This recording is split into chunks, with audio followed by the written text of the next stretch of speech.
Raquel Garrido, bonsoir. Bonsoir. Vous avez appartenu à une secte? Non, non, je dirais pas du tout ça. Ça en est devenu une? Écoutez, les phénomènes d'emprise qu'on peut voir dans les mouvements politiques ou dans l'entreprise ou dans les familles, ça existe et peut-être que, en effet, Jean-Luc Mélenchon adopte des techniques qui peuvent, par analogie, sans doute y ressembler, mais fondamentalement, je pense que s'il y a autant besoin de faire des purges, d'exclure et de faire preuve de discipline féroce, c'est en fait précisément parce qu'il y a de la contestation. En réalité, vous avez deux périodes dans l'histoire de la France insoumise. Il y a celle jusqu'à 2022, où nous sommes, vous le savez, une force nouvelle qui vient s'affronter de façon très virulente à la social-démocratie. Et de ce point de vue, on joue un rôle dans la société française. Et les électeurs vont nous donner raison. Et en 2022, tout cet acquis politique, c'est-à-dire le nouveau programme de la gauche qui vient rompre avec la période Hollande, on le met au bénéfice de toute la gauche en la réunifiant sur ce programme. Et ça, c'est la naissance de la NUPES en 2022. Et ça ouvre un nouvel espoir pour toute la gauche, pour les insoumis aussi. Et c'est à partir de là qu'il va y avoir un choc à l'intérieur de la France insoumise. Parce qu'en fait, Jean-Luc Mélenchon, une fois avoir lancé la NUPES, veut revenir en arrière. Et comme de très nombreux insoumis dont je fais partie, en fait, sont attachés à cette nouvelle stratégie unitaire. Dès lors qu'il y a un programme commun, on peut aller comme ça jusqu'à la victoire face au macronisme et face à l'extrême droite. Eh bien, en fait, il y a besoin de commencer à faire des purges, des procès en sorcellerie, des méthodes saliniennes. On a le droit, dans un mouvement politique, de discuter la ligne, mais quand on discute la ligne, on est purgé. Vous-même, vous avez été purgé. Vous n'êtes pas n'importe qui au sein de la France Insoumise avec votre compagnon Alexis Corbière. Vous êtes les premiers compagnons de route dans cette aventure. On ne savait pas où elle allait mener au départ, puisque Jean-Luc Mélenchon quitte le Parti Socialiste avec Alexis Corbière, avec vous. Il vous purge. C'est quand même particulièrement violent. Tout ça parce que vous n'êtes pas d'accord avec la stratégie. Exactement. C'est exactement ça. C'est-à-dire qu'à partir du moment où on fait la NUPES, où on a une stratégie qui semble assez forte et solide pour nous amener toute la gauche à la victoire, lui, en fait, en réalité, Jean-Luc Mélenchon décide qu'il voit bien qu'il n'est pas le candidat naturel de l'espace de la NUPES. Et donc, il préférera casser la NUPES se replier sur ses troupes et donc, du coup, plus fidèles. Les plus fidèles, vous savez, la fidélité, moi je suis loyale et fidèle à un programme, à une cause. Oui, mais pardon, mais autour de Jean-Luc Mélenchon, il y a une série de jeunes là, qui sont devenus la plupart députés. On a l'impression qu'ils pourraient mourir pour lui. La question, elle est de savoir... moi, leur sort personnel m'importe peu. Ce que je ne veux pas, c'est que toute la gauche meure à cause de la France insoumise, et plus précisément à cause de Jean-Luc Mélenchon. Je pense que... Il y a un risque qui entraîne vraiment la gauche bien sûr que c'est ça le risque. Dans le mur. Bien sûr que c'est ça le risque. Parce que nous avons réalisé 9 millions de voix, le Front Populaire, en juin dernier. Et ça n'est que en laissant ces 9 millions de voix unis, en les maintenant unis, et même en élargissant notre socle électoral, qu'on peut gagner. Donc si on laisse Jean-Luc Mélenchon, parce qu'il s'est rendu absolument infréquentable, la gauche, il rend la caution. Infréquentable pourquoi? Il s'est rendu infréquentable sur plein d'aspects. J'imagine que vous allez me poser des questions dessus. Mais en tout par cas, exemple? Attendez. Laissez-moi aller jusqu'au bout de mon raisonnement. C'est vous qui utilisez ce terme d'infréquentable. Oui, parce que c'est une stratégie, en fait. C'est une stratégie pour rompre le Front Populaire et ainsi rendre en fait irrévocable cette division. Or, il ne faut pas qu'elle soit irrévocable. Nous devons, le Front Populaire, rester unis. Et dès lors que Jean-Luc Mélenchon fera un pas de côté, vous verrez que naturellement, la France insoumise, ses militants, ses cadres retrouveront naturellement toute leur place dans cette belle coalition qu'a été le Front Populaire. Guillaume Daré et Néla Latrousse. Moi, il y a un élément qui m'avait marqué. Je ne veux pas dire que j'ai vécu votre purge de l'intérieur, mais au petit matin où ça avait été annoncé, je recevais Marine Tondelier, qui était le partenaire des Verts, écologiste, et qui m'avait raconté que la veille au soir, dans la négociation des circonscriptions, en tout cas des investitures, elle avait échangé avec Manuel Bompard, qui était en charge du côté de la France Insoumise, et qu'elle lui avait dit, écoute Manuel, moi je vous demande juste une chose, c'est qu'on n'assiste pas à des purges, et quoi qu'il arrive, je vous l'annonce, nous soutiendrons le reste du nouveau front de gauche, Alexis Corbière, Raquel Garrido, je ne sais pas si elle vous avait livré en tout cas cette version-là, et qu'à ce moment-là, Manuel Bompard lui aura dit, pas de problème, et qu'elle se lève le matin même, vous avez été purgé, et que la réponse de Manuel Bompard à Marine Tondelier, c'est « oui, mais le chef l'a voulu ». Et Marine Tondelier me disait ça a montré à ses yeux en quoi quelqu'un comme Manuel Bompard ou d'autres responsables qui sont des responsables politiques de premier rang au sein de la France insoumise, tant que Jean-Luc Mélenchon sera présent à la tête de ce mouvement, ne pourront pas avoir une indépendance, que ce soit en termes d'action politique ou d'indépendance de construction avec les autres partenaires. Est-ce que c'est vous, ce que vous aviez constaté, ce que j'ai pu voir de l'intérieur? Ce que vous racontez là, moi j'en ignorais le détail, mais je pense que c'est très parlant, ça me parle énormément. Et justement, imaginez-vous, le 10 juin, on est à 3 semaines peut-être de l'accession à Matignon de l'extrême droite. On est dans la nuit du vendredi au samedi, si je ne me trompe pas. Donc là, vous parlez de la semaine d'après, parce qu'il fallait déposer les candidatures. Moi, dans ma circonscription, j'avais déjà fait un meeting à Bobigny avec 400 personnes. On était tous partants. Il y avait une règle qui avait été actée, c'était que les sortants, en fait, les 150 députés sortants repartaient. Et effectivement, vous voyez bien à quel point, alors que l'extrême droite menaçait d'arriver au pouvoir, puisqu'elle venait de réaliser près de 40% à une élection qui venait d'avoir lieu une semaine avant, comment, en fait, c'est du sabotage. Si vous voulez, le fait de nous avoir purgés, évidemment, c'est une expérience personnelle qui est terrible. Du coup, vous avez d'ailleurs été plateau législative. Oui, moi, oui. Mais parmi ce côté purgé, vous étiez la seule, finalement, ça n'a pas tellement marché, cette purge. Ah non, ça n'a pas du tout marché. D'abord, Corbière a été réélu. Et ça n'a surtout pas marché vis-à-vis de la France insoumise. Je rappelle que le Front populaire, la NUPES avait 150 députés, le Front populaire en a 192. Donc, en juin dernier, on monte à 9 millions de voix, 192 députés, toute la gauche progresse. Mais est-ce que ça veut dire que... Sauf la France insoumise. Parce qu'on le dit peu. La France insoumise a perdu dans ce scrutin-là 11 députés. Mais 11 députés auxquels il faut rajouter les 3 purgés, même des personnalités extrêmement fortes, comme Manuel Bompard, comme Mathilde Panot et d'autres, n'ont aucune capacité d'indépendance et de marge de manœuvre à l'égard de Jean-Luc Mélenchon. Je vais même compléter la question, parce que dans le livre, vous évoquez une coupure qui aurait eu lieu en 2022, mais le livre raconte des passages dès 2016-2017, où déjà Jean-Luc Mélenchon vous reproche de le contredire en termes de stratégie de campagne avec des mots extrêmement violents. Je lis, alors qu'elle s'exprime vous-même, il arrive à Jean-Luc Mélenchon de quitter la salle ou de hurler, je cite, « ferme ta gueule ». Vous vivez des moments très durs avec Jean-Luc Mélenchon, dès ce moment-là. Oui, c'est vrai, bien sûr, c'est vrai. Mais vous savez... avez dit « ferme ta gueule ». Mais bien sûr, bien sûr. Mais si vous voulez, pardon, mais juste pour compléter, et sur le rapport le rapport humain que c'est pas moi qui l'ai raconté dans le bouquin. Vous dites même, Mélenchon est un maltraitant qui crée des maltraitants. En racontant comment il pouvait se jouer précisément de votre couple avec Alexis Corbière, être gentil avec l'un quand il veut s'en prendre à l'autre. Il dit même visiblement que vous avez influencé d'une façon assez néfaste Alexis Corbière. Bon, ça c'est machiste, on va dire.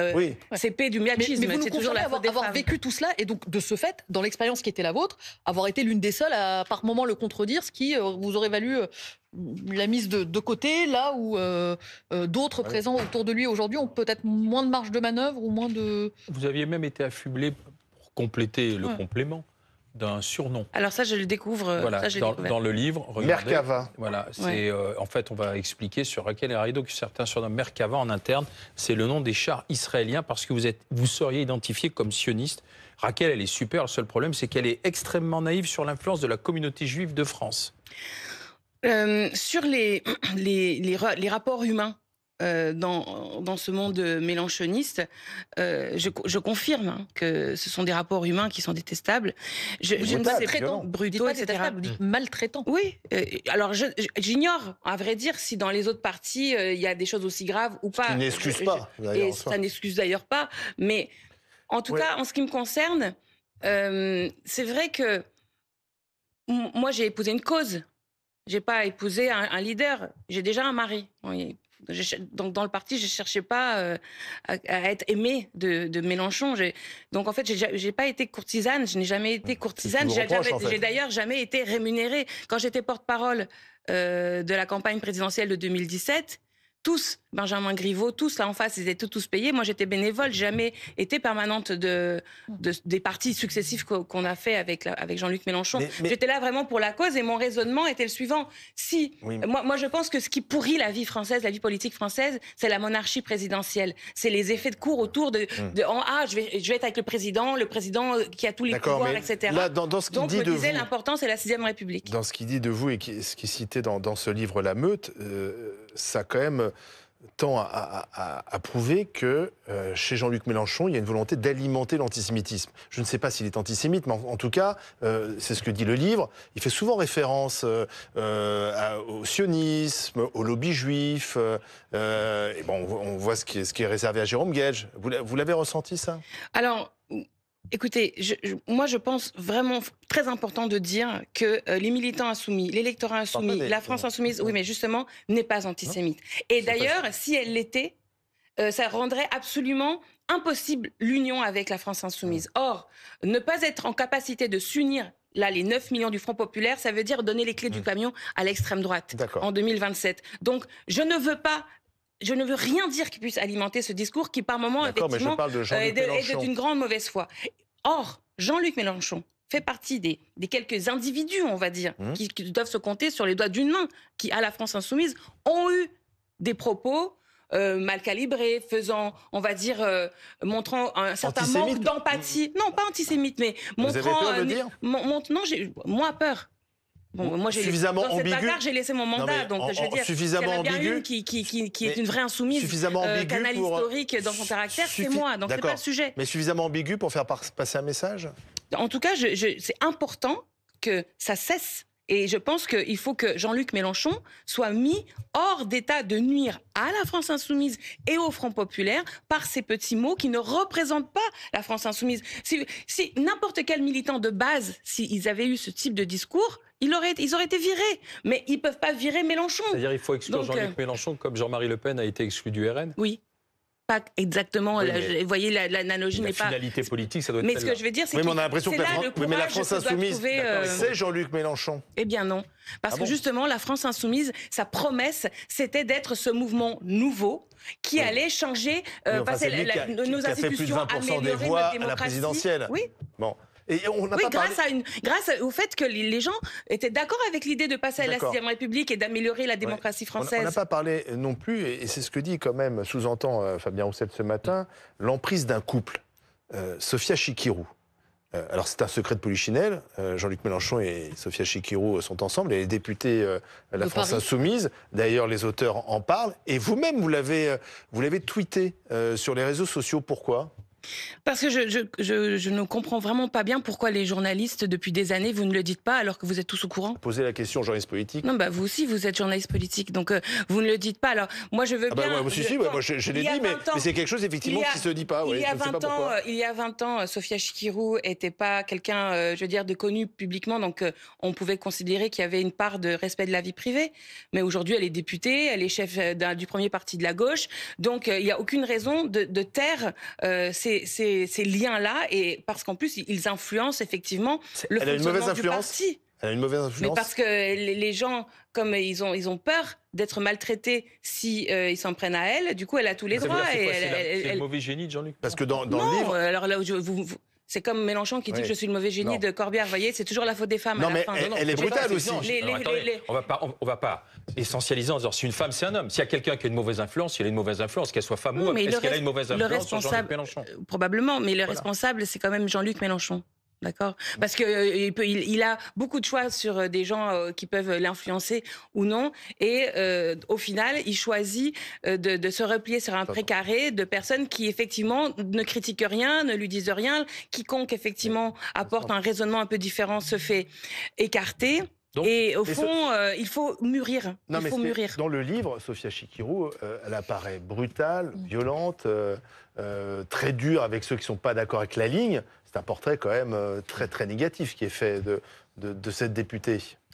Qui était auparavant la communicante en chef des campagnes de Jean-Luc Mélenchon et qui du coup l'accompagne depuis un certain moment. Alors pour répondre à l'interrogation de pourquoi les journalistes politiques ne disaient pas que l'un et l'autre étaient en couple, parce que tout simplement en règle générale on dit les choses quand on en est sûr et que vraisemblablement il y a eu plusieurs versions différentes de l'histoire qui nous était racontée.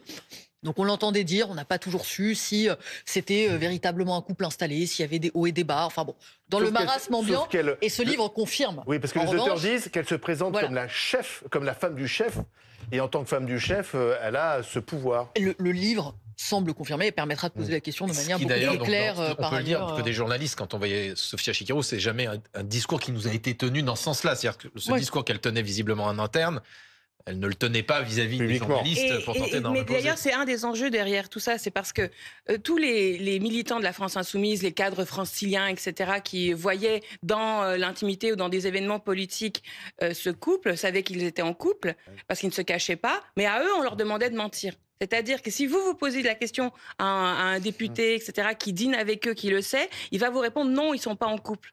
Donc, en fait, c'est une façon d'obliger tout le monde à Et faire de la politique en mentant. Mais pour vous, pourquoi est-ce que c'est un secret qui devait être tu?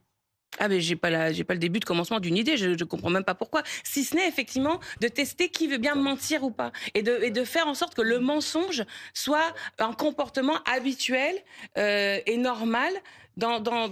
Pourquoi parce que le chef a décidé. C'est un pur arbitraire, c'est une marque de pouvoir, effectivement, mais qui, à mon avis, nous met à distance de l'éthique qu'on doit incarner dans la politique française. Vous écoutez, Jean-Luc Mélenchon aurait pu devenir le nouveau François Mitterrand, qui amène la gauche unie au pouvoir, en tout cas qui arrive à amener la gauche au pouvoir dans un pays qu'on dit plutôt à droite, et c'est Fidel Castro, quoi, en fait.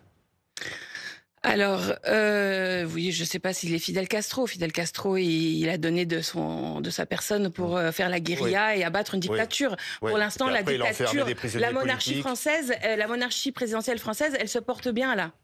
Et dans 2 ans, peut-être, il y aura l'extrême droite. Donc, au final, le bilan de tout ce qu'on a fait... Peut-être à cause de Mélenchon, parce que vous avez vu le sondage IFOP? Mais oui, parce que la réalité, c'est que... Vous avez vu le sondage IFOP? Oui, j'ai vu le sondage IFOP. Ils ont testé au second tour Jordan Bardella avec d'autres adversaires, et celui qui ferait le plus mauvais score face à Bardella au deuxième tour, c'est Jean-Luc Mélenchon. Oui, et ça ne m'étonne pas. 67-33, 33%, il serait balayé. C'est brutal. Mais je préfère... vous savez que je déteste les sondages d'intention de vote, c'est toujours pourfendu. Et je préfère m'appuyer sur des vraies données électorales. Et vraiment, je regrette que vous, les chroniqueurs politiques, vous n'ayez pas suffisamment étudié la séquence des élections législatives de 2024. Le Parti socialiste avait progressé, que la France insoumise n'avait pas Villeneuve-Saint-Georges, progressé. c'était imperdable. Mais pour Élection Louis Boyard. municipale. Raquel Garrido, pour vous, Jean-Luc Mélenchon, ça reste aujourd'hui, malgré tout, le meilleur atout de la gauche ou le pire handicap pour la prochaine présidentielle? C'est un handicap. C'est un handicap très sérieux. Parce que s'il persiste à vouloir, on va dire, fracturer la gauche et se rendre absolument infréquentable par le reste du peuple franc populaire, alors nous perdrons. Mais vous avez un doute sur sa candidature à la présidentielle, franchement? Ah, mais je pense qu'il peut ne pas être candidat. Je n'ai pas de doute quant à sa volonté de l'être. Mais je n'ai pas non plus de doute quant au fait qu'il puisse ne pas être dans la ligne de départ. Et je le dis à tout le monde. Écoutez bien, les insoumis, les Français. C'est pas lui, c'est qui alors? Ça, c'est leur affaire. C'est votre affaire aussi. Oui, mais de choisir un candidat. Moi, je suis plus dans ce mouvement. Non, attendez, je te parle. Qui peut l'empêcher d'être candidat? Évidemment non. Non, mais je veux dire, Raphaël Glucksmann, il fait pas partie du périmètre du Front populaire. Il faut qu'on trouve une. François Ruffin. Il y aura une primaire. Clémentine Autain. Il y a plein de gens vachement bien. Il y a plein de gens vachement bien. C'est les gens bien, Ruffin, Clémentine Autain? Très bien, excellents.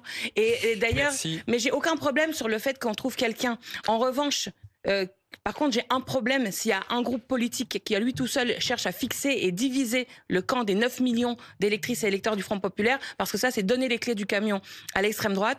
Et c'est pour ça que je pense qu'effectivement, Jean-Luc Mélenchon peut comprendre que si c'est lui le problème, eh bien, il fera, comme il a fait à d'autres moments, un pas de côté pour laisser prospérer l'idée d'une victoire de la gauche en 2027. Merci Raquel Garrido. Juste une dernière précision à toutes fins utiles. C'est-à-dire que nous avions bien évidemment invité sur le plateau de BFM Story ce soir les proches de Jean-Luc Mélenchon, l'entourage qui est abondamment critiqué dans ce livre La Meute. Personne n'a voulu venir. Mais voilà, personne n'a voulu venir.